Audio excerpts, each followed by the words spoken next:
자, 오늘은 사도행전 25장입니다. 사도행전 25장을 하기 전에 성경의 최고의 계시에 대해서 먼저 좀 말씀을 드리고 하겠습니다. 성경의 최고의 계시는 바로 하나님이 사람이 되심은 사람으로 하나님 되게 하려 함이다입니다. 아멘. 자, 이것은 4세기에 아타나시우스가 한 말인데요. 그 당시에 아리우스 논쟁이라는 그 신학적인 논쟁이 있었습니다. 그때 이제 아리우스파와 아타나시우스파가 논쟁을 했었는데, 아리우스파는 예수 그리스도가 하나님이 아니라고 말했습니다. 그렇지만 아타나시우스는 예수 그리스도는 천지를 창조하신 바로 그 여호와 하나님이라고 말했습니다. 그래서 이 논쟁의 그 결과는 아타나시우스파가 이겼어요. 그래서 아타나시우스가 한 말은 하나님이 사람이 되었다. 바로 이 예수는 바로 사람이시지만 이분은 바로 하나님이 사람이 된 분이시다. 그렇다면 하나님이 사람이 되었다면 사람이 하나님이 된 것과 같다. 그래서 아타나시우스의 그 유명한 말이 하나님이 사람이 되심은 사람으로 하나님 되게 하려 함이다라고 말했습니다. 아멘. 우리가 성경에서 이러한 어떤 하나님의 최고의 이러한 계시, 사람이 하나님이 된다는, 물론 신격에서는 아닙니다. 우리가 항상 사람이 하나님이 된다고 말할 때 이것은 신격은 아니에요. 신격이 아니라고 말하는 것은 제가 저번에도 몇 번 이제 언급을 했었는데, 이 신격은 주로 세 가지를 말합니다. 즉 우리는 경배의 대상이 될 수 없다. 영원토록 하나님만이 경배의 대상이에요. 그리고 두 번째는 우리는 창조할 수 없다. 무에서 유를 창조하는 것은 오직 하나님의 그 신격에 해당한다. 그리고 세 번째는 우리는 무소부재할 수 없다. 하나님만이 모든 곳에 존재한다. 자, 우리는 한 곳에 있으면 또 다른 곳에는 있을 수 없다는 거죠. 그래서 이것이 하나의 신격입니다. 우리는 신격에 참여할 수 없어요. 영원토록. 그렇지만 그 생명과 본성에 있어서는 우리는 하나님과 똑같다는 거죠. 이것이 바로 우리가 사람이 하나님이 된다는 것의 의미입니다. 거듭남을 볼 때 거듭남은 뭐죠? 거듭남은 하나님에게서 나는 거죠. 요한복음 1장 13절을 보면 하나님에게서 난 것이 바로 남으로 우리가 하나님의 자녀가 되었다고 말합니다. 그래서 하나님에게서 났다는 것은 하나님의 생명을 가지고 태어난 거예요. 하나님의 생명을 가지고 태어났으면 하나님인 거죠. 그래서 거듭남도 다만 우리가 어떤 행동을 개선함으로 좋은 사람, 선한 사람이 되는 게 거듭남이 아니라 하나님의 생명을 가지고 하나님으로 태어나는 것이 바로 거듭남입니다. 아멘. 거듭남을 통해서 우리는 하나님의 생명과 그 신성한 본성에 참여하게 됩니다. 거룩하게 됨도 마찬가지죠. 거룩하게 된다는 것은 어떤 우리가 도덕적인 사람이 되어가는 것이 거룩하게 되는 것이 아니라 하나님의 요소와 성분으로 적셔짐으로 우리는 하나님이 되는 것이 바로 거룩하게 되는 겁니다. 아멘. 네, 그래서 거듭남, 거룩하게 됨, 마지막으로는 영광스럽게 됨, 영화롭게 됨까지 이 모든 것은 다 하나님이 되는 과정입니다. 아멘. 네, 그래서 우리는 성경이 바로 하나님이 사람이 된 것은 사람으로 하나님 되게 하려 함이라는 이 놀라운 어떤 진리, 이 놀라운 주제를 가지고 쓰여졌다는 것을 우리는 보아야 합니다. 아멘.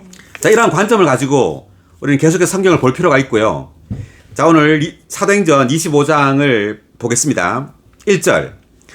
베스도가 관할 지역에 부임한 지 3일 만에 가이사라에서 예루살렘으로 올라가자 대제사장들과 유대인 지도자들이 그에게 바울을 고발하면서 자기들에게 호의를 베풀어 바울을 예루살렘으로 소환해 달라고 거듭 간청하였는데, 이것은 길에 몰래 숨어 있다가 그를 죽이려는 것이었다. 자, 베스도는 로마의 어떤 총독입니다. 그래서 로마의 총독인 이 베스도가 이제 부임했습니다. 그래서 가이사라에서 예루살렘으로 올라갔습니다. 그랬더니 대제사장들과 유대인 지도자들이 베스도에게 바울을 고발했다는 거죠. 그래서 바울을 예루살렘으로 소환해 달라고 했습니다. 그 이유는 뭐죠? 숨어 있다가 죽이려고. 네, 몰래 숨어 있다가 바울을 죽이려는 거예요. 자, 4절. 그러나 베스도는 바울이 가이사라에 감금되어 있으며 자기도 곧 거기로 갈 것이라고 대답하고 나서, 그러니 그 사람에게 무슨 잘못이 있다면 여러분 가운데 유력한 사람들이 나와 함께 내려가 그를 고발하도록 하시오라고 말하였다. 이 당시 이제 바울은 예루살렘에 있지 않고 가이사라에 감금되어 있었습니다. 6절. 베스도가 그들 가운데서 8일인가 10일인가를 지낸 후에 가이사라로 내려가 이튿날 재판석에 앉아서 바울을 데려오라고 명령하였다. 바울이 도착하자 예루살렘에서 내려온 유대인들이 그를 둘러서서 여러 가지 중한 죄목을 들어 고발하였으나 증거를 대지 못했다. 예루살렘에서 가이사라로 내려온 겁니다. 유대인들이. 그래서 바울을 고발했다는 거죠. 8절 바울이 자신을 해명하였다. 나는 유대인의 율법에 대해서도 성전에 대해서도 가이사에 대해서도 전혀 죄를 지은 적이 없습니다. 그러나 베스도가 유대인들의 환심을 사려고 바울에게 대답했다.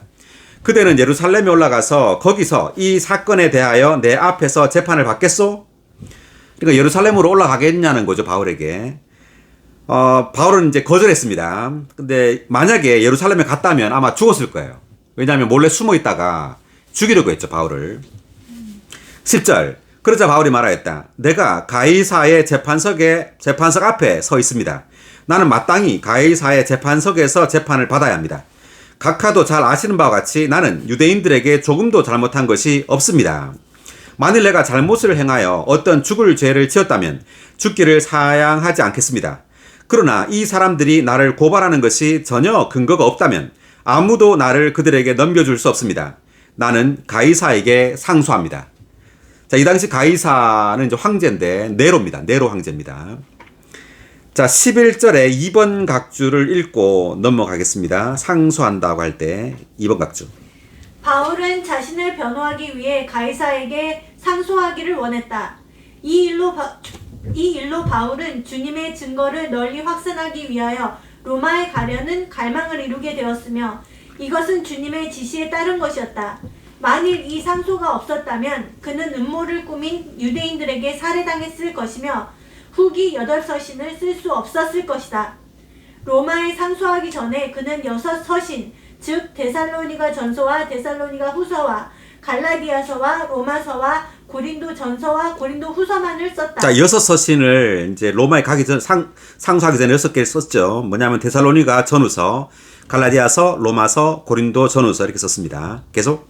그가 로마에서 첫 번째 갇혀 지내던 기간에는 골로새서와 에베소서와 빌립보서와 빌레몬서를 썼다. 네, 로마 감옥에서 4개 썼네요. 골로새서, 에베소서, 빌립보서, 빌레몬서 4서신. 갇힌 데서 풀려난 후에 그는 디모데 전서와 디도서와 히브리서를 썼다. 예, 그러니까 풀려난 후에는 디모데 전서, 디도서, 히브리서. 그러고 나서 그는 두 번째 갇혀 지내던 기간에 디모데 후서를 썼다. 네, 마지막 서신이 바로 이제 디모데 후서입니다. 바울의 마지막 서신. 만일 바울의 후기 8서신이 없었다면 신성한 계시는 얼마나 부족했을 것이며 또 교회는 어떠한 손실을 당했겠는가. 그의 상소는 주님의 권익에 막대한 유익과 이익을 가져다 주었다. 네, 그래서 총 바울은 14서신을 씁니다. 로마서부터 히브리서까지 이렇게 스트레이트로 그래서 바울의 14서신이라고 합니다. 로마서부터 히브리서까지. 자, 그 다음 계속 12절. 그러자 베스도가 배석한 사람들과 상의한 뒤에 대답하였다. 그대가 가이사에게 상소하였으니 가이사에게 가게 될 것이요. 며칠이 지난 후 아그리빠 왕과 버니게가 가이사라에 와서 베스도에게 문안하였다. 자, 이것도 마찬가지로 로마의 어떤 왕입니다. 아그리빠와 그 버니게. 버니게와 아그리빠는 이제 부부 사이죠. 자, 그들이 거기서 여러 날을 머무는 동안 베스도가 왕에게 바울에 관한 문제를 언급했다. 벨릭스가 남겨둔 죄수 하나가 있는데, 자, 이제 지금 14절부터 이 따옴표 부분은 베스도가 이제 아그리빠 왕에게 하는 말입니다. 자, 벨릭스가 남겨둔 죄수 하나가 있는데 내가 예루살렘에 있을 때 유대인의 대제사장들과 장로들이 그를 고발하면서 유죄 판결을 내려달라고 요청하기에 나는 피고가 원고들을 대면하여 그 고발에 관해 해명할 기회를 갖기도 전에 피고를 넘겨주는 것은 로마인의 관례가 아니라고 그들에게 대답했습니다.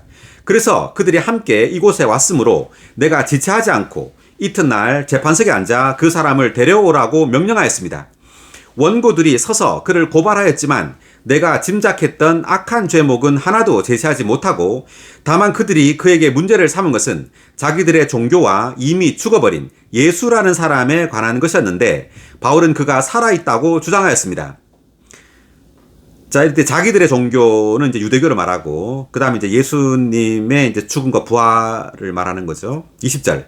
나는 이 사건을 어떻게 심리해야 할지 몰라서 바울에게 예루살렘에 가서 거기서 이 사건에 관하여 재판을 받을 의향이 있느냐고 물었더니 바울이 황제의 판결을 받겠으니 그대로 갇혀있게 해달라고 호소하기에 그를 가이사에게 보낼 때까지 그대로 가두어두라고 명령하였습니다.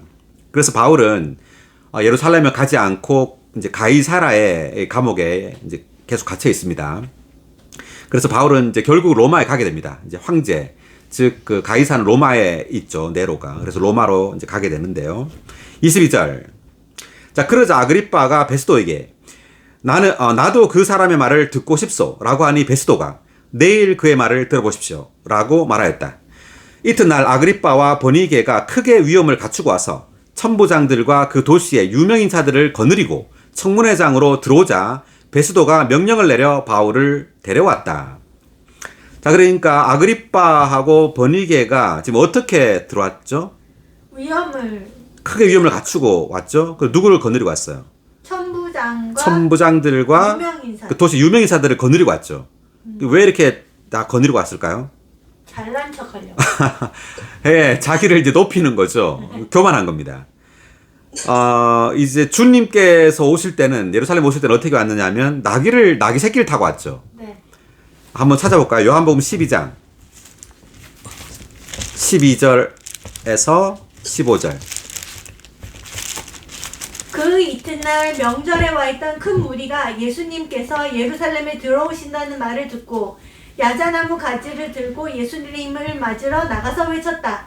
호산나, 주님의 이름으로 오시는 분, 이스라엘의 왕을 찬송하여라.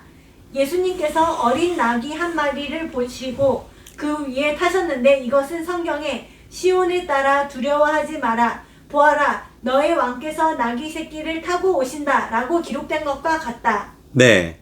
주님은 백마를 타고 예루살렘으로 입성한 것이 아니라 나귀 새끼를 타고 들어왔어요. 이것은 이제 주님은 아주 겸손한 왕으로 오셨다는 것을 의미합니다. 그렇지만 우리가 지금 봤던 이 세상 사람들은 아주 자신을 높이는 방식으로, 아주 교만한 방식으로 이제 들어오는 거죠. 많은 유명인사, 천부장들을 거느리고 이제 들어왔습니다. 이제 교회도 마찬가지인데요. 또 종교적이고 그런 어떤 사람들은, 예를 들면 목사가 어떤 곳을 방문할 때 부목사들을 이렇게 거느리고 와요. 그리고 뭐 전도사들 이렇게 다 이렇게 거느리고 옵니다. 왜냐하면 이것은 자기들 높이는 거죠. 그래서 어떤 뭐 사역자들이나 어떤 동역자들이나 이런 사람들도 이제 그렇게 할 수가 있는 거죠. 자기를 높인다면 많은 어떤 뭐 봉사자들이나 이런 사람들을 거느리고 다닌다든지, 이것은 다 자기를 높이는 겁니다. 우리는 그렇게 해서는 안 되겠죠. 우리는 주님처럼 이렇게 겸손한 방식으로 성도들에게 가야 합니다. 아멘. 자, 24절. 베스도가 말하였다. 아그리빠 왕 전하, 그리고 이 자리에 참석하신 여러분, 이 사람을 보십시오. 그를 두고 유대인의 모든 무리가 예루살렘에서 또 여기에서도 나에게 청언하였는데 더 이상 살려두어서는 안 된다고 외쳐댑니다. 그러나 내가 조사해보니 그는 죽을 만한 짓은 하나도 하지 않았으며 게다가 그가 황제께 상소를 했기 때문에 나는 그를 황제께 보내기로 결정하였습니다. 하지만 나는 그에 관하여 황제께 써올릴 만한 확실한 자료가 없으므로 여러분 앞에, 특히 아그리빠 왕 앞에 그를 데려왔습니다. 이것은 그를 조사하여 써올릴 자료를 얻기 위한 것입니다. 죄수를 보내면서 그의 죄목도 제시하지 않는다는 것은 도리에 맞지 않는 것 같습니다. 자, 그래서 그 베스도가 이제 아그리빠 왕하고 그 참석한 사람들한테 말을 했습니다. 24절부터 27절까지. 자, 계속해서 26장입니다. 아그리빠가 바울에게 그대 자신을 위하여 말하는 것을 허락하겠소 라고 하니 바울이 손을 뻗치며 해명하였다. 자, 이제 2절부터 바울은 자신을 해명하는 말을 23절까지 합니다. 긴 말을 하고 있어요. 아그리빠 왕 전하, 유대인들이 나를 고발하는 모든 일에 관하여 내가 오늘 왕 앞에서 해명하게 된 것을 다행으로 생각합니다. 왜냐하면 특히 왕께서 유대인의 모든 관습들과 문제들을 잘 아시는 분이시기 때문입니다. 아무쪼록 인내하시고 내 말을 들어주시기 바랍니다. 자, 인내하고 들어달라고 했죠. 길게 말한단 말이죠. 4절. 내가 처음부터 동족 가운데서 그리고 예루살렘에서 지내온 어려서부터의 생활 방식은 모든 유대인이 알고 있습니다. 그들이 처음부터 나를 알고 있었기 때문에 그들이 증언한다면 내가 우리 종교의 가장 엄격한 팔을 따라 유대인으로 살았다고 할 것입니다. 그러니까 바리새인으로, 그러니까 바울은 바리새파입니다. 바리새파. 6절. 지금 내가 여기에 서서 재판을 받는 것은 하나님께서 우리 조상들에게 하신 약속에 대한 소망 때문입니다. 하나님께서 우리 조상들에게 하신 약속이 뭐냐면 바로 부활입니다. 사도행전 23장 6절을 한번 보겠습니다. 23장 6절. 그런데 그들 가운데 한 무리는 사두개인들이고 다른 무리는 바리새인들인 것을 바울이 알고 공회에서 외쳤다. 형제 여러분, 나는 바리새인이며 또 바리새인의 아들입니다. 내가 지금 재판을 받고 있는 것은 죽은 사람들의 소망인 부활 때문입니다. 네, 죽은 사람들의 소망인 부활 때문에 재판을 받고 있다고 말하죠. 자, 또 한 구절을 보면 24장 15절. 이 사람 자신들도 바라고 있듯이 나도 의로운 사람이나 불의한 사람이나 다 부활할 것이라는 소망을 하나님께 두고 있습니다. 네. 그러니까 의로운 사람이나 불의한 사람이나 다 부활할 것이라는 소망을 하나님께 두고 있다. 자, 그래서 이제 바울은 부활을 지금 강조하고 있습니다. 그래서 이 부활은 굉장히 이제 큰 문제예요. 우리가 구약 성경을 읽어보면 이 부활에 대해서 우리가 잘 그 중요성을 잘 알지 못할 수가 있는데요. 신약에 들어올 때 우리는 이 부활이 얼마나 큰 것인가를 우리가 알게 됩니다. 네. 7절. 우리 12지파는 밤낮으로 하나님을 열심히 섬기면서 그 약속이 이루어지기를 바라고 있습니다. 왕이시여, 이 소망 때문에 내가 유대인들에게 고발을 당하고 있습니다. 자, 이 소망이 바로 부활의 소망입니다. 8절. 왜 여러분은 하나님께서 죽은 사람을 살리신다는 것을 믿을 수 없다고 판단하십니까? 자, 8절 다 같이 읽어볼까요? 왜 여러분은 하나님께서 죽은 사람을 살리신다는 것을 믿을 수 없다고 판단하십니까? 자, 하나님께서 죽은 사람을 살리신다. 굉장히 이제 놀라운 말인데요. 그러니까 지금 이 부활에 대한 이 문제. 그러니까 유대인들은 창조는 믿지만 부활은 믿지 않는다는 거예요. 그러니까 창조의 하나님은 믿지만 부활의 하나님에 대해서는 이들이 믿지 않는다는 거죠. 그러니까 예수의 부활을 말하는 거예요. 여기서. 그러니까 예수의 부활에 대해서 그들은 불신하고 있다는 것을 의미합니다. 네. 자, 9절. 사실 나 자신도 나사렛 사람 예수님의 이름을 대적하는 일을 많이 해야 한다고 생각하여 이제 나사렛 사람 예수님의 이제 이름, 예수님을 언급하고 있죠. 그렇기 때문에 8절에서의 이 하나님께서 죽은 사람을 살리신다는 것은 바로 예수의 부활을 가리키는 겁니다. 자, 10절. 예루살렘에서 그렇게 했으며 대제사장들에게도 고난을 받아 많은 성도를 감옥에 가두었고 그들을 죽일 때 찬성표를 던졌습니다. 또한 회당마다 찾아다니며 여러 차례 그들을 처벌하였고 모독하는 말을 하도록 강요했으며 그들에 대해 극도로 격분하여 심지어 외국 도시들에까지 가서 그들을 박해하였습니다. 바울이 지금 이제 예수 믿는 이들을 이렇게 박해했다고 말합니다. 그리고 왜냐하면 믿는 이들이 예수가 살았다고 말하고 다니는 거예요. 그러니까 바울조차도 예수의 부활을 믿지 않은 겁니다. 네, 그래서 이 예수의 부활, 즉 하나님께서 예수를 부활시킨 것은 굉장히 큰 건데요.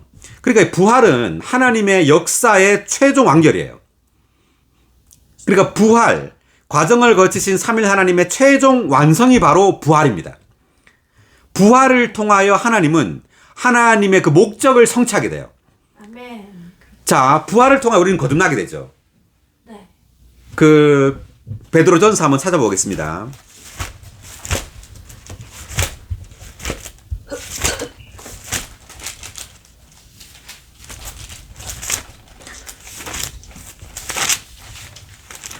자, 베드로전서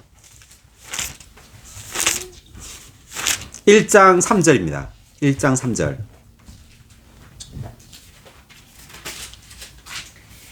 우리 주 예수 그리스도의 하나님 곧 우리 주 예수 그리스도의 아버지께 찬양을 드립니다. 하나님은 그분의 크신 긍휼에 따라 죽은 사람들 가운데서 살아나신 예수 그리스도의 부활을 통하여 우리를 거듭나게 하시어 살아있는 소망을 갖도록 하셨으니. 아멘. 네, 예수 그리스도의 부활을 통하여 우리를 거듭나게 하시어라고 말하죠. 아멘. 거듭나게 하시어 살아있는 소망을 갖도록 하셨다. 그러니까 예수의 부활을 통하여 우리는 거듭나게 된 겁니다. 아멘. 그러므로 이 예수 한 사람의 이 부활, 이 한 사람의 부활은 모든 죽은 믿는 이들을 다 살리는 거예요. 아멘. 네. 그러니까 이 예수의 부활, 그리고 온 우주의 가장 큰 문제는 바로 죽음입니다. 사람의 타락의 결과는 죽음이에요. 그래서 온 우주는 다 죽어 있는 겁니다. 아멘.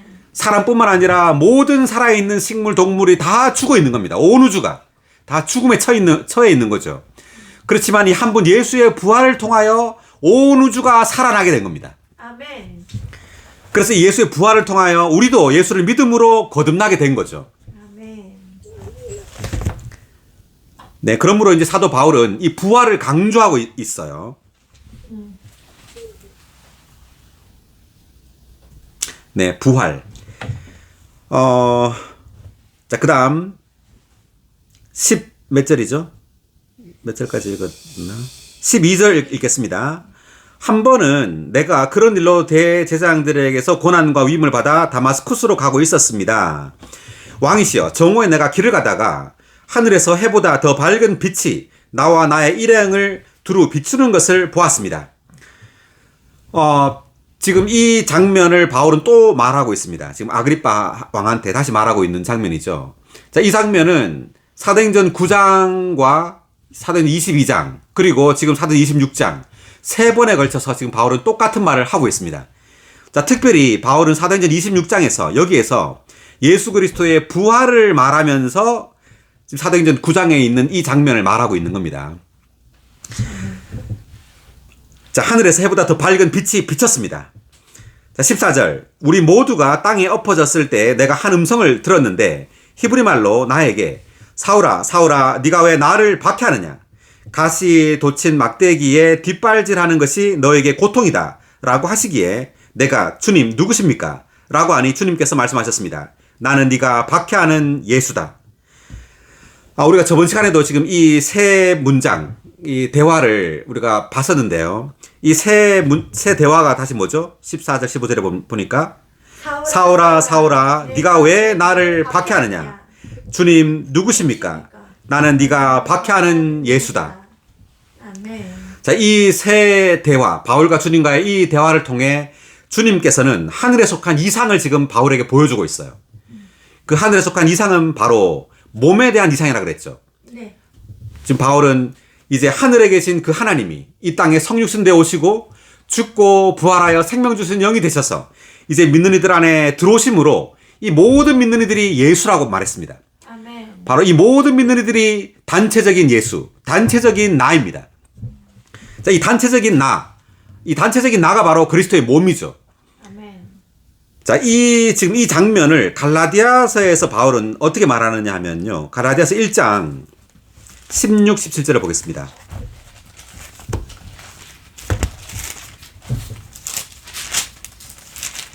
내가 그분의 아들을 이방인들에게 복음으로 전파하도록 하시려고 그분의 아들을 내 안에 계시하시기를 기뻐하실 때에 나는 즉시 어떤 사람과도 의논하지 않았고 또 나보다 먼저 사도된 사람들을 만나려고 예루살렘으로 올라가지도 않았으며 오히려 아라비아로 갔다가 다시 다마스쿠스로 돌아왔습니다. 아멘. 16절에 보니까 내가 그분의 아들을 이방인들에게 복음으로 전파하도록 하시려고 그분의 아들을 내 안에 계시하시기를 기뻐하실 때. 자, 이것이 바로 지금 사도행전에 나온 이 장면입니다. 이 장면에서 바울은 그분의 아들을 내 안에 계시했다 이렇게 말합니다. 지금 여기에서. 자, 아들을 계시하고 있다. 이 장면을. 자, 그러면 아들을 내 안에 계시한다. 이 말이 무슨 말이냐면요. 자, 우리가 하늘에 계신 하나님을 보는 것이 더 놀라운 계시일까? 아니면 아들을 보는 것이 더 놀라운 계시일까? 뭐겠어요? 아들을 보는 거. 아들을 보는 것이 놀라운 계시입니다. 아멘. 왜냐하면 이 아들은 바로 하나님의 체현이에요. 하나님의 나타남이요. 하나님의 표현입니다. 아멘. 그래서 하늘에 계신 하나님이 이 땅에 아들로 오신 거예요. 그래서 바울은 이 아들을 내 안에 계시했단 말은 이 아들이 바로 삼위일 하나님 그분 자신의 체현이라는 것을 본 겁니다. 아멘. 그래서 아들을 보는 것이 계시예요. 엄청난 계시입니다. 아멘. 하나님이 사람으로 나타났다는 것. 하나님이 사람으로 나타나서 하나님이 사람 안에 체현되어서 사람을 통해 표현된다는 것. 이것이 엄청난 계시죠. 아멘. 바울은 엄청난 계시, 아들에 대한 계시를 본 거예요. 아멘. 그래서 하나님은 바울에게 아들을 바울 안에 계시해 줬어요. 아멘. 네, 이 아들. 바로 하나님이 사람을 통해 나타난다는 것. 바로 예수 그리스도가 바로 하나님의 체현이라는 그 계시를 준 겁니다. 아멘. 할렐루야. 할렐루야. 네, 우리는 바로 이 아들, 이 아들이 바로 삼위일 하나님의 체현이라는 이 계시를 보아야 합니다. 아멘. 예, 이제 주님께서 죽고 부활하시기 전에는 한 분 예수 그리스도가 유일하신 하나님의 아들이었지만 이제 죽고 부활하고 난 이후에는 모든 믿는 이들이 바로 하나님의 아들들이에요. 자, 우리가 바로 하나님의 체현입니다. 아멘. 우리가 하나님의 표현이에요. 우리가 하나님의 나타남입니다. 아멘. 놀랍습니다. 아멘. 자, 몇 구절 한번 보겠습니다. 로마서 8장 29, 30절.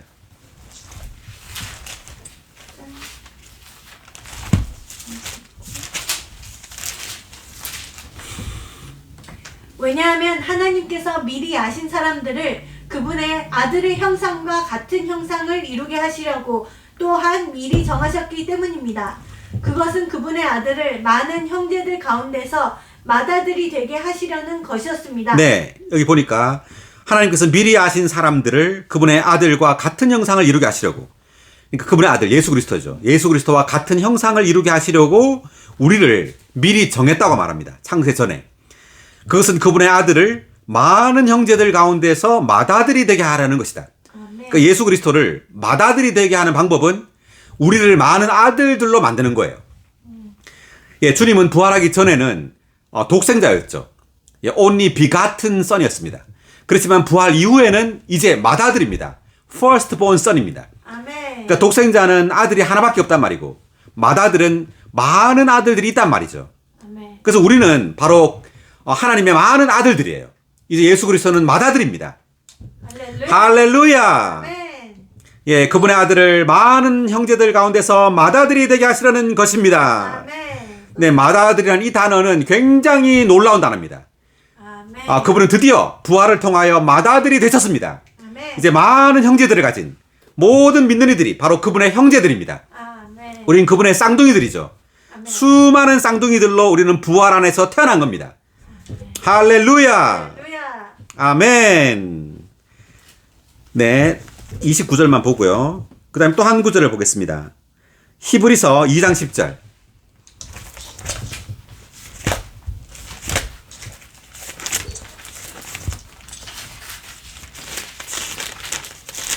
만물은 하나님을 위하여 존재하고 또 하나님을 통하여 존재하므로 하나님께서 많은 아들들을 영광 안으로 이끄시려고 그들의 구원의 창시자를 고난을 통하여 온전하게 하시는 것은 합당한 것이었습니다. 아멘. 자, 하나님께서부터 하실까요? 하나님께서 많은 아들들을 영광 안으로 이끄시려고 그들의 구원의 창시자를 고난을 통하여 온전하게 하시는 것은 합당한 것입니다. 아멘. 네, 많은 아들들을 영광 안으로 이끈다고 말합니다. 아멘. 네, 우리는 지금 영광 안으로 이끌리고 있습니다. 아멘. 자, 이 영광은 바로 하나님의 표현입니다. 예, 수많은 아들들은 하나님의 단체적인 표현 안으로 지금 이끌리고 있는 거예요. 아멘. 네, 우리는 생명 안에서 자람으로 계속해서 하나님의 표현이 되고 있어요. 점점 우리는 계속해서 하나님을 더 온전히 표현하고 있는 거죠. 아멘. 그래서 하나님은 많은 아들들을 영광 안으로, 즉 하나님의 단체적인 표현 안으로 이끌고 있습니다. 아멘. 할렐루야. 아멘. 놀랍습니다. 아멘. 네. 자, 한 구절 더. 갈라디아서 3장 26절.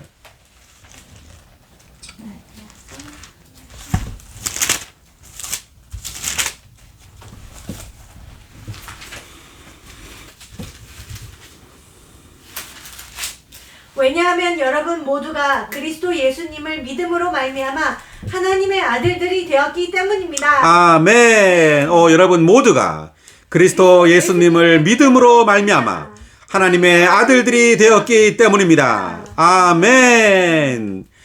네, 우리는 율법을 지킴으로써 하나님의 아들 되는 것이 아니라 그리스도 예수님을 믿음으로 하나님의 아들들이 됩니다. 아멘. 네, 우리는 하나님의 아들들이에요. 아멘. 네, 주님께서 부활하시기 전에는 주님만이, 오직 예수님만이 하나님의 아들이었지만 이제 주님의 부활을 통하여 우린 거듭남으로 우리 또한 하나님의 아들들입니다. 아멘. 하나님을 표현하는 하나님의 생명과 본성을 가진 우리는 하나님의 아들들입니다. 아멘. 할렐루야! 놀랍습니다. 아멘. 자, 다시 돌아왔어요. 사도행전. 지금 15절까지 읽었고, 16절. 일어나 너의 발로 서라. 내가 너에게 나타난 것은 내가 나를 본 일과 장차 내가 너에게 보여줄 일에 대하여 너를 사역자와 증인으로 삼기 위한 것이다. 내가 이 백성과 이방인들에게서 너를 구출하여 그들에게 보내는데 이것은 그들의 눈을 뜨게 하여 어둠에서 빛으로 사탄의 권세에서 하나님께로 돌아가게 하고 나를 믿음으로써 죄들이 용서받을 뿐만 아니라 거룩하게 된 사람들 가운데 있는 유업을 받게 하려는 것이다. 아멘. 할렐루야. 네, 18절 다 같이 읽어볼까요? 이것은 그들의 눈을 뜨게 하여 어둠에서 빛으로 사탄의 권세에서 하나님께로 돌아가게 하고 나를 믿음으로써 죄들이 용서받을 뿐만 아니라 거룩하게 된 사람들 가운데 있는 유업을 받게 하려는 것이다. 아멘. 할렐루야. 자, 놀라운데요. 이제 18의 1번 각주, 눈을 뜨게 하여라는 각주 한번 읽어볼까요? 이것은 주 예수님께서 하나님의 신약 경륜에 따라 누가복음 4장 18절부터 21절까지에서 선포하신 하나님의 희년, 즉 주님께서 기쁘게 받아들이시는 해의 성취를 이루시기 위한 것이었다. 신약 희년의 영적이고 신성한 축복들, 즉 하나님의 복음의 복들 가운데 첫 항목은 타락한 사람들의 눈을 뜨게 하여 어둠에서 빛으로 돌아가게 함으로 영적인 영역 안에 있는 신성한 것들을 보게 하는 것이다. 이러한 것들을 보려면 영적인 시력과 신성한 빛이 필요하다. 아멘. 자, 그러니까 18절에 있는 것은 이게 희년의 선포라는 겁니다. 그러니까 주님께서 죽고 부활함으로 이제 희년이 왔다는 거죠. 아멘. 이제 신약시대 전체가 희년입니다. 예, 주님의 부활을 통하여 이제 희년이 온 거예요. 자, 우리가 희년에 대해서 한번 구약 말씀을 찾아보겠습니다. 레위기 25장 10절.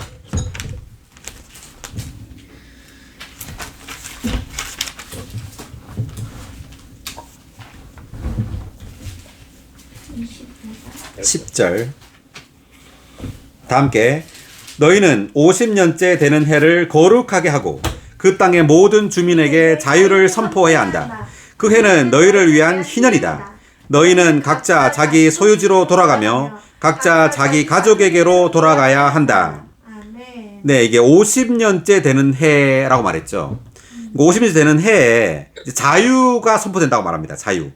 어떤 자유냐면 각자 자기 소유지로 돌아간다고 말합니다. 각자 자기 소유지로 돌아간다는 말은 이 이스라엘 백성들은 가나안 땅을 이제 그 몫으로 받았습니다. 그죠? 그 가나안 땅에 들어옴으로 해서 각 12지파마다 그 소유지로 가나안 땅을 할당받은 거예요. 그런데 이렇게 살면서 이 땅을 다 팔게 된 겁니다. 가난하게 되므로. 그래서 이제 팔게 되고 또 각자 자기 가족에게로 돌아가야 된다. 이 말도 마찬가지로 어떤 자기 가족 또 어떤 노예로 팔려가고 막 이런 어떤 상황이 돼 있는 거죠. 이제 그런 사람들은 50년째 되는 해에는 다 잃어버렸던 그 소유를 다시 찾게 된단 말이에요. 그 땅도 찾고 가족도 노예에서 이제 풀려나서 가족도 찾게 된단 말입니다. 네. 그래서 이 지금 소유지는 뭐냐면 이 땅은 그리스도를 예표한다 그랬죠. 구약에서 가나안 땅은. 그래서 우리는 그리스도를 다시 얻게 됐단 말이고, 그리고 가족에게로 돌아간단 말은 교회입니다. 우리 식구들, 지체들. 교회에게로 우리가 돌아간다는 뜻이에요. 아멘. 자, 우리가 10절의 1번 각주를 다시 읽으면서 보겠습니다.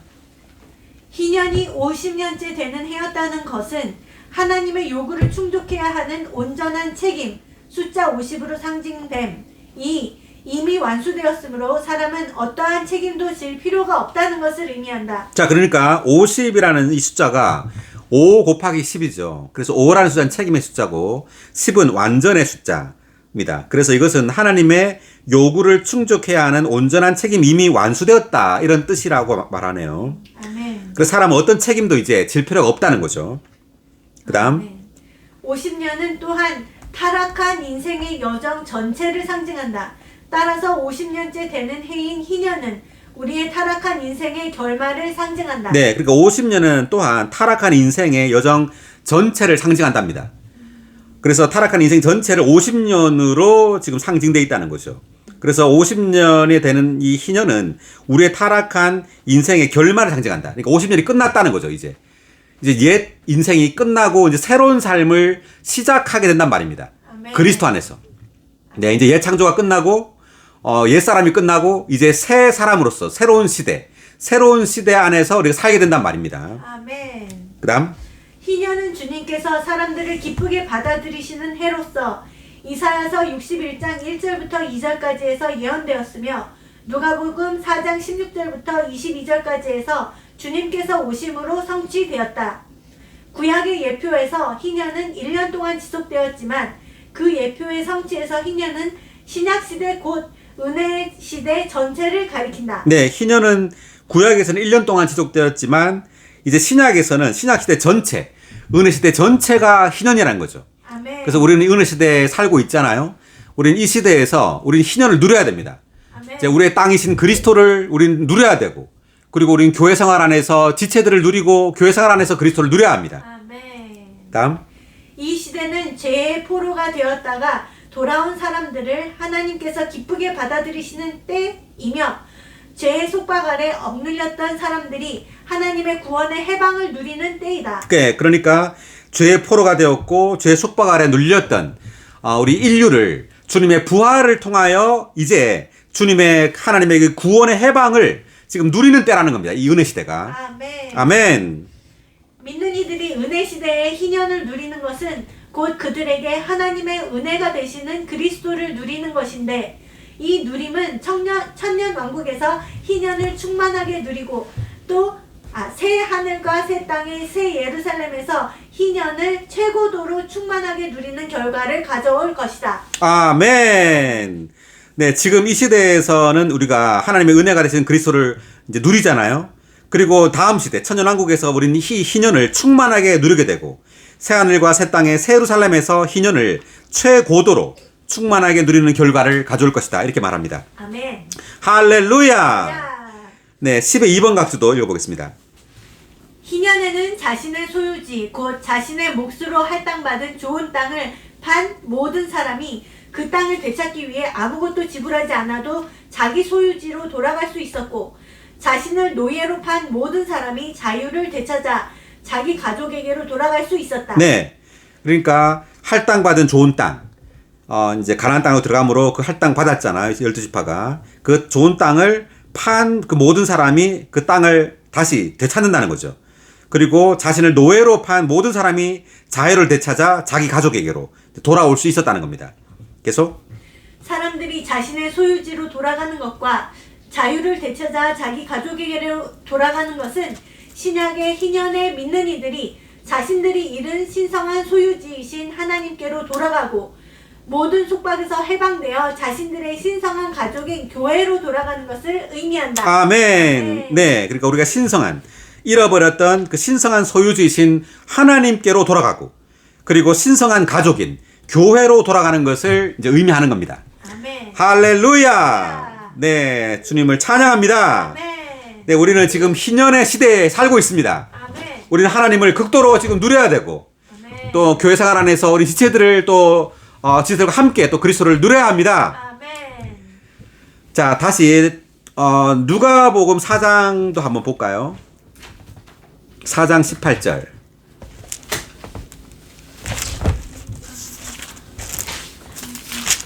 4장 18절, 19절.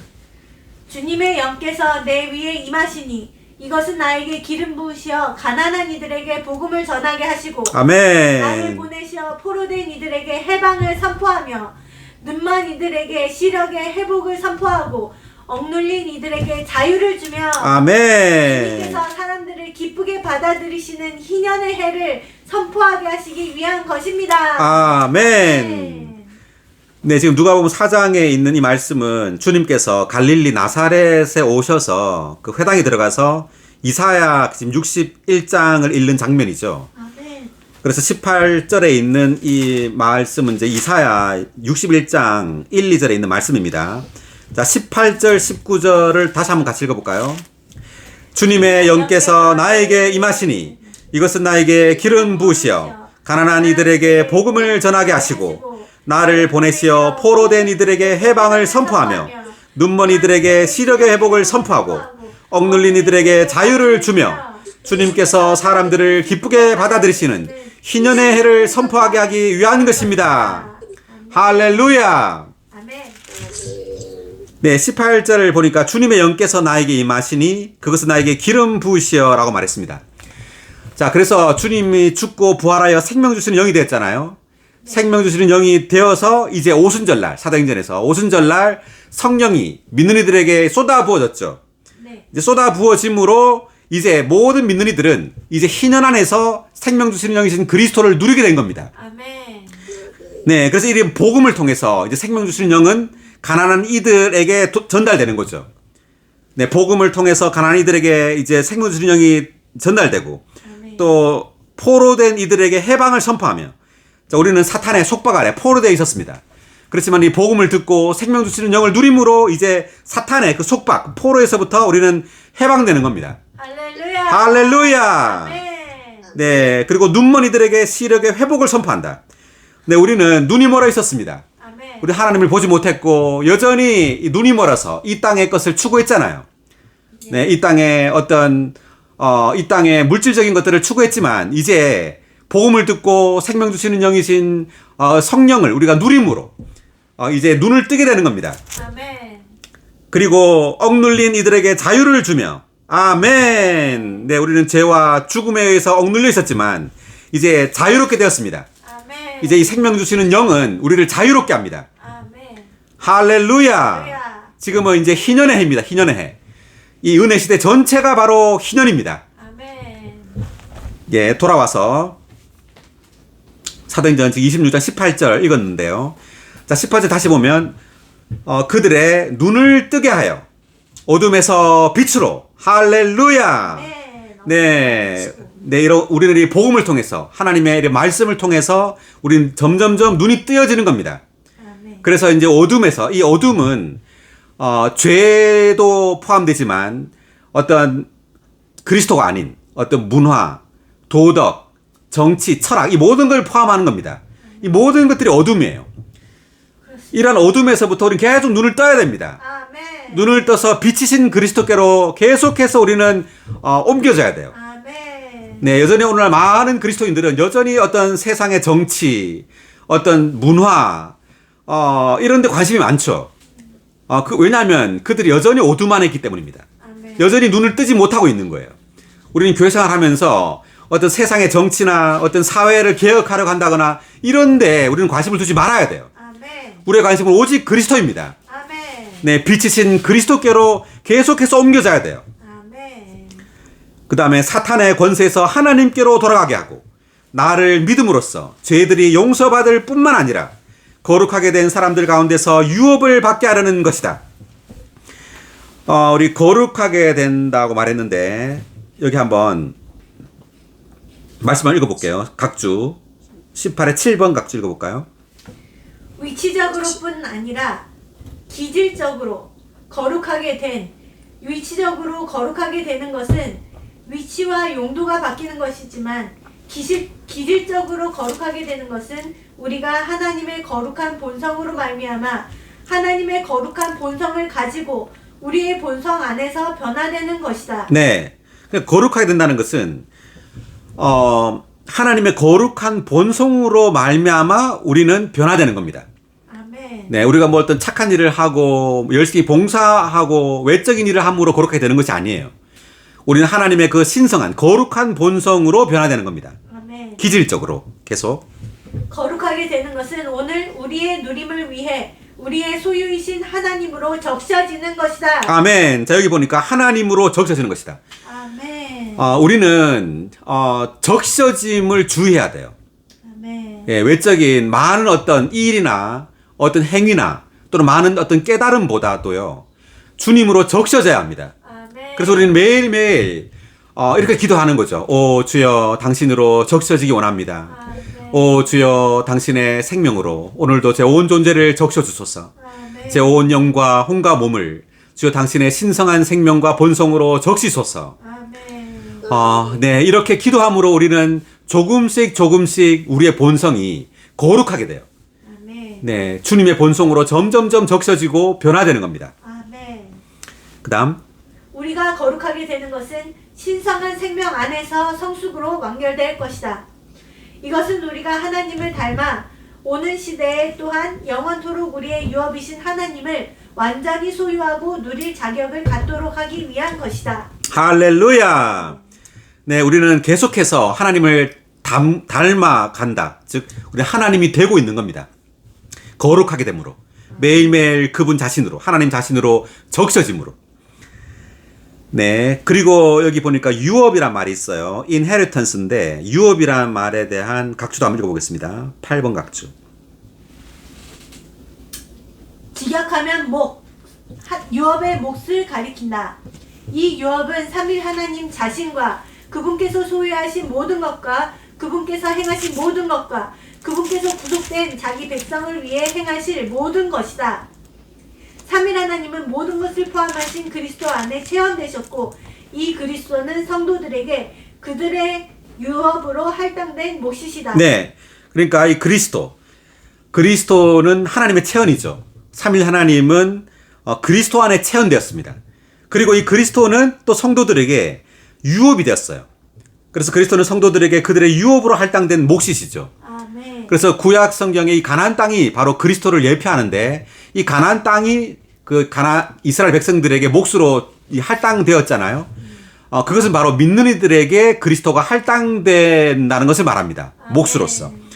우리 골로새서 1장 12절을 한번 찾아보겠습니다.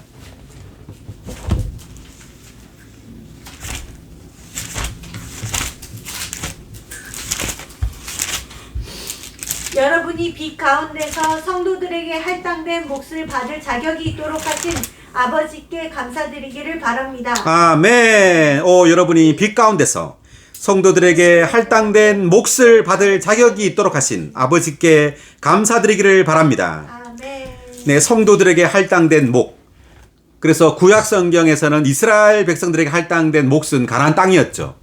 이 가나안 땅은 그리스도를 예표하는 겁니다. 실제로 이 신약에서 성도들에게 할당된 몫은 바로 그리스도입니다.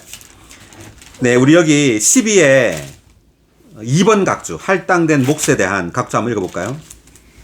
할당된 몫이란 이스라엘 자손들이 좋은 땅 가나안을 그들의 유업으로 할당받은 것처럼 성도들이 받은 유업의 한 몫을 가리킨다. 신약에 믿는 이들이 받은 유업, 곧 그들이 할당받은 몫은 물질적인 땅이 아니라 모든 것을 포함하신 그리스도이다. 그리스도는 성도들이 누리기 위해 신성한 유업으로 할당된 몫이시다. 아멘. 그래서 구약에서 이스라엘 백성들이 할당받은 이 가나안 땅은 다만 그림자라는 말이죠. 아멘. 이 물질적인 이 땅은 그림자고 그 실제는 바로 그리스도입니다. 아멘. 생명 주시는 영이신 바로 그리스도가 신약의 성도들에게 할당된 몫이에요. 그러면 우리는 이 몫이신, 우리에게 할당된 몫이신 그리스도를 누려야 합니다. 아멘. 네, 신약에서 우리가 해야 할 유일한 것은 바로 그리스도를 매일매일 누리는 겁니다. 아멘. 할렐루야. 아멘. 놀랍습니다. 아멘. 네, 그래서 18절에서 이제 그 유업을 받게 하라는 것이다 했고요. 19절. 아그리빠 왕이시여, 그러므로 내가 하늘에 속한 그 이상을 거스르지 않고, 아멘. 내가 하늘에 속한 그 이상을 거스르지 않고. 아멘. 바울은 그 다마스쿠스로 갈 때 그 하늘에 속한 그 이상, 빛을 봤잖아요. 그 빛을 바울은 하늘에 속한 그 이상이라고 표현했습니다. 아멘. 그래서 이 세 줄의 대화, 주님과 사울의 이 세 줄의 대화, 사울아 사울아 네가 왜 나를 박해하느냐, 주님 누구십니까? 나는 네가 박해하는 예수다. 여기에서 바울은 이상을 봤다는 거죠. 하늘에 속한 이상을 본 겁니다. 그 이상은 바로 신성한 삼일성의 그 신성한 분배에 대한 이상이에요. 신성한 삼일성, 즉 죽고 부활하고 승천하신 이 생명 주시는 영이 되신 이 그리스도께서 이제 그분 자신을 생명으로 사람들 안에 분배한다는 겁니다. 아멘. 네, 분배함으로 그분의 몸을 건축한다는 이상입니다.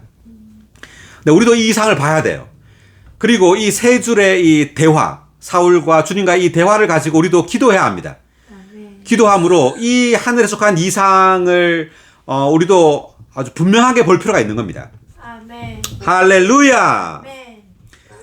내가 하늘에 속한 그 이상을 거스르지 않고. 아멘. 네, 19의 1번 각주 읽어볼까요? 이상에 대한 각주. 교리나 이론이나 종교적인 신조나 어떤 신학이 아닌 하늘에 속한 이상이다. 이 이상 안에서 사도는 삼위 하나님께서 선택하시고 구속하시고 변화시키신 백성 안으로 그분 자신이 분배되시는 것에 관한 신성한 것들을 보았다. 바울이 사도행전에서 전파한 것과 로마서부터 히브리서까지의 14서신서에서 기록한 것은 모두 그가 본 하늘에 속한 이 이상을 상세하게 기술한 것이다. 아멘.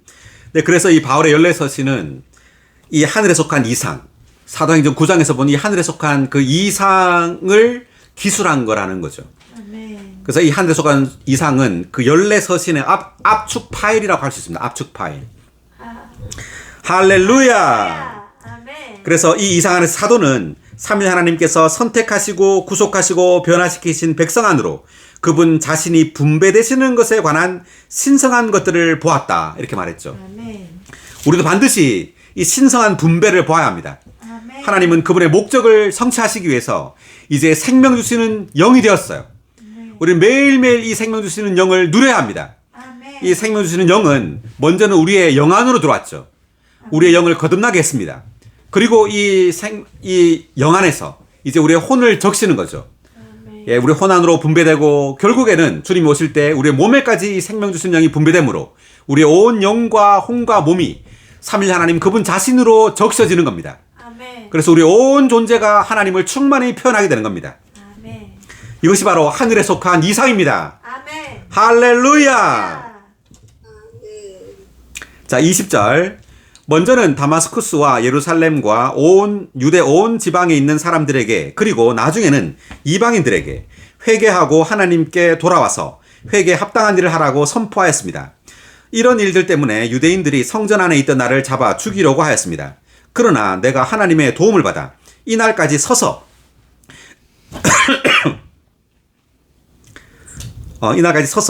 작은 사람에게나 큰 사람에게 증언하고 있습니다.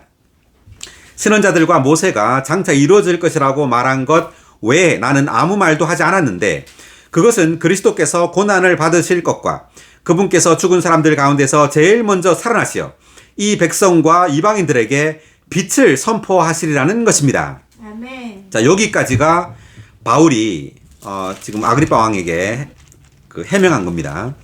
자, 23절을 다 같이 다시 한번 읽어볼까요?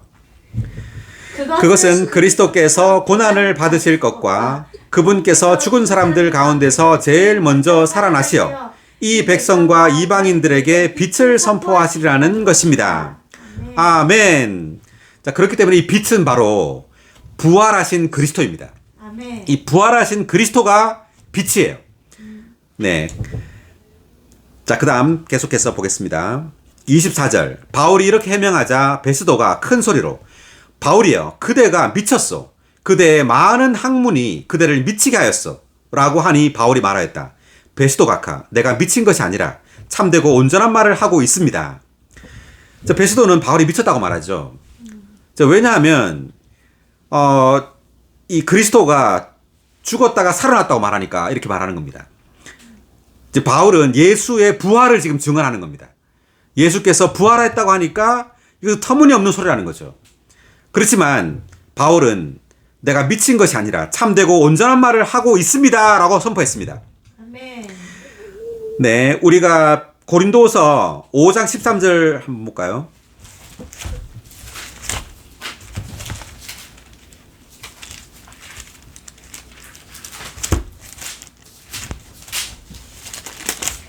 우리가 미쳤다면 하나님께 미친 것이고 정신이 온전하다면 여러분을 위하여 온전한 것입니다. 아멘. 다 같이 우리가 미쳤다면 하나님께 미친 것이고 정신이 온전하다면 여러분을 위하여 온전한 것입니다. 할렐루야. 네, 우리는 미쳐야 합니다. 미쳐야 돼. 이 하나님의 이 경륜의 이상을 볼 때 우리는 미치는 거예요. 아멘. 네, 13번 1번 각주 읽어볼까요? 미쳤다면. 즉 바보처럼 하나님의 영광을 위하여 미쳤다면 사도들이 미친 듯이 기뻐한 것은 어리석은 흥분이 아니라 하나님의 영광을 위하여 하나님을 향한 것이었고 하나님과 함께한 것이었다. 아멘. 네, 사도들이 미친 듯이 기뻐한 것은 어리석은 흥분이 아니라 하나님의 영광을 위하여 하나님을 향한 것이었고 하나님과 함께한 것이었다. 아멘. 네, 사도들은 미친 듯이 기뻐했습니다. 우리도 어떻게 기뻐해야 되죠? 우리도 미친 듯이 기뻐해야 합니다. 아멘. 네, 어제 제 아들 윤호가 무슨 말을 했냐면은 아빠, 성경에 나온 본이 되는 사람들은 다 제정신이 아닌 것 같다고, 다 미친 사람들 같다고 이렇게 말했어요. 예를 들어 이제 마리아가 향유를 부었잖아요. 그게 미친 짓이라는 거죠. 사람들이 볼 때. 그 비싼 거를 예수님의 머리에 붓다니. 또 바울의 어떤 복음 전파, 목숨을 다해서 복음을 전파한 것. 스데반이 돌에 맞아 죽고, 막 이러한 성경에 나온 이 본을 볼 때 이 사람들은 보통 이제 사람들이 볼 때 미친 일을 하는 거예요. 아멘. 네, 왜냐하면 이 이상 때문에 그렇습니다. 그리스도에 대한 이상. 하늘에 속한 이 이상을 볼 때 우리는 사람들이 볼 때 미친 사람 같아야 돼요. 아멘. 아멘. 우리가 미쳤다면 하나님께 미친 것이고 아멘. 정신이 온전하다면 여러분을 위하여 온전한 것입니다. 아멘. 네, 다시 돌아와서 자, 24절, 25절 했습니다. 26절. 왕께서도 이런 일을 하심으로 내가 왕께 거리낌 없이 말씀드리고 있습니다. 이것은 어느 한 구석에서 일어난 일이 아니므로 왕께서 이 일 가운데 어느 한 가지도 모르시는 것이 없다는 것을 내가 확신하기 때문입니다. 아그리빠 왕 전하, 신원자들을 믿으십니까? 믿으시는 줄 압니다. 그러자 아그리빠가 바울에게 그대가 몇 마디 말로 나를 설득하여 그리스도인이 되게 하려는 것이요? 라고 하니 바울이 말하였다. 말을 적게 하든 많이 하든 전하뿐만 아니라 오늘 나의 말을 듣는 사람들도 이렇게 결박을 당한 것 말고는 모두 나와 같은 사람이 되기를 하나님께 구합니다. 아멘. 자, 29절 다 같이 읽을까요? 바울이 말하였다. 말을 적게 하든 많이 하든 전하뿐만 아니라 오늘 나의 말을 듣는 사람들도 이렇게 결박을 당한 것 말고는 모두 나와 같은 사람이 되기를 하나님께 구합니다. 아멘. 네, 우리는 바울처럼 이렇게 미쳐야 됩니다. 아멘. 네, 그리스도의 죽음과 부활을 전파해야 돼요. 아멘. 네, 우리는 그리스도를 빛으로 선포해야 합니다. 아멘. 네, 부활하신 그리스도는 큰 빛이십니다. 아멘. 할렐루야. 할렐루야. 아멘. 네, 30절. 그러자 자, 잠깐만요. 30절. 그러자 왕과 총독과 번이게와 또한 그들과 함께 앉아있던 사람들이 일어나 밖으로 나가면서 말하였다. 이 사람은 사형당하거나 결박당할 만한 짓은 아무것도 하지 않았습니다. 아그리빠는 베스도에게 말하였다. 이 사람이 가이사에게 상소하지 않았더라면 석방될 수 있었을 것이요. 가이사에게 상소를 안 했다면 어떻게 됐을까요, 바울이? 죽었어. 예, 죽었을 거죠. 왜냐하면은 사실 베스도는 좋은 사람이 아니에요. 만약에 예루살렘으로 데려갔다면은 유대인들에게 죽임당했을 겁니다. 네, 그렇지만 바울이 가이사에게 상소를 했기 때문에 바울은 살 수 있었던 겁니다. 아멘. 아멘. 32에 잠깐만요. 32에 1번 각주 읽어볼까요?